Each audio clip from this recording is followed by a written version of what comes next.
পবিত্র কুরআন কি?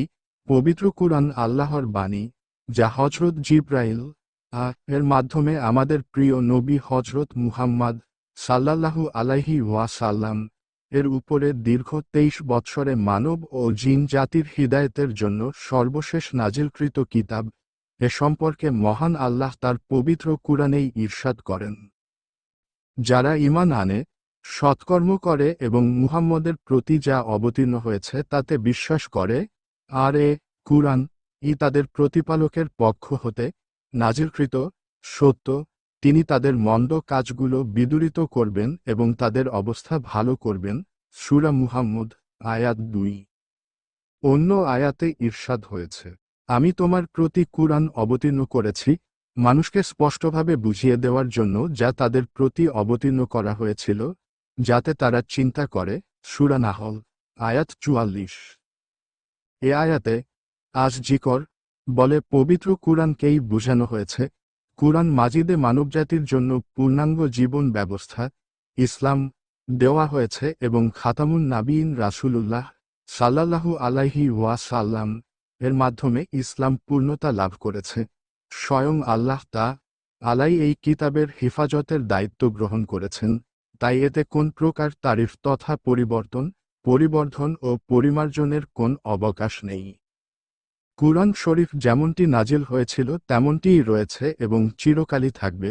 এর মধ্যে বর্ণিত আদর্শ, নীতি ও আইন কানুন সব কালের সব দেশের সব মানুষের জন্য প্রযোজ্য। হযরত শাহ ওয়ালিউল্লাহ এর মতে কুরআনের যেসব ইলম বা জ্ঞান এবং উপদেশপূর্ণ তত্ত্ব ও তথ্য বর্ণিত হয়েছে তা 5 ভাগে ভাগ করা যায়। 1.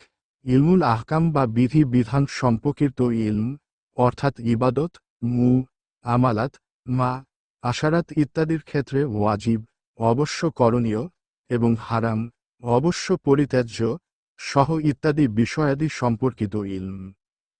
2. ইলমুল মুখাশামা বা ন্যায়শাস্ত্র, অর্থাৎ ইহুদি, খ্রিস্টান, মুশরিক ও মুনাফিক এই 4টি পথভ্রষ্ট দলের সাথে বিতর্কে পারদর্শিতা লাভের জন্য প্রয়োজনীয় ইলম। 3. ইলমুত তাশকির বি আলাইল্লাহ, অর্থাৎ আল্লাহর অনুগ্রহ ও নিদর্শন সম্পর্কিত ইলম। এতে আকাশ ও পৃথিবীর সৃষ্টি রহস্য, আল্লাহ প্রদত্ত ইলহাম এবং সৃষ্টিকর্তার সর্ববিধ গুণাবলীর পরিচয় সম্পর্কিত বর্ণনাগুলো এতে রয়েছে। 4. ইলমুত তাজকির বি আয়ামিল্লাহ, অর্থাৎ আল্লাহর সৃষ্টি বস্তুর অবস্থা, অনুগতদের পুরস্কার ও অবাধ্যদের শাস্তি সম্পর্কিত বর্ণনা। 5. ইলমুত তাজকির বিল মাউত ওয়া মা বা দাল মাউত, অর্থাৎ মৃত্যু ও তার পরবর্তী কালে অবস্থা সম্পর্কিত ইলম। এতে পুনরুত্থান, একত্রীকরণ, হিসাব নিকাশ, মিজান ও জান্নাত জাহান্নাম সম্পর্কিত বর্ণনা সমূহ বিদ্যমান। পবিত্র কুরআনে মোট 114টি সূরা রয়েছে। এর মধ্যে 82টি মাক্কি ও 20টি মাদানী ও 12টিতে মতভেদ রয়েছে। কারো মতে 12টি মাক্কি সূরা, কারো মতে মাদানী। মাক্কি সূরাগুলোতে সাধারণত আকীদা তথা তাওহীদ, রিসালাত, আখিরাত, জান্নাত জাহান্নাম, হিসাব নিকাশ সম্পর্কে এবং মাদানী সূরাগুলোতে শরীআতের হুকুম আহকাম তথা আচার ব্যবহার, হালাল হারাম, সমাজ জীবন ও রাষ্ট্রনীতির সম্পর্কে আলোচনা করা হয়েছে। সমগ্র কুরআনে 114টি সূরায় প্রসিদ্ধ মতে আয়াত সংখ্যা 6666টি। কুরআন শরীফ 30 খণ্ডে বিভক্ত, প্রতিটি খণ্ডকে পারা বলা হয় এবং এতে 7টি মঞ্জিল রয়েছে, 554টি রুকু এবং 14টি সিজদার আয়াত রয়েছে।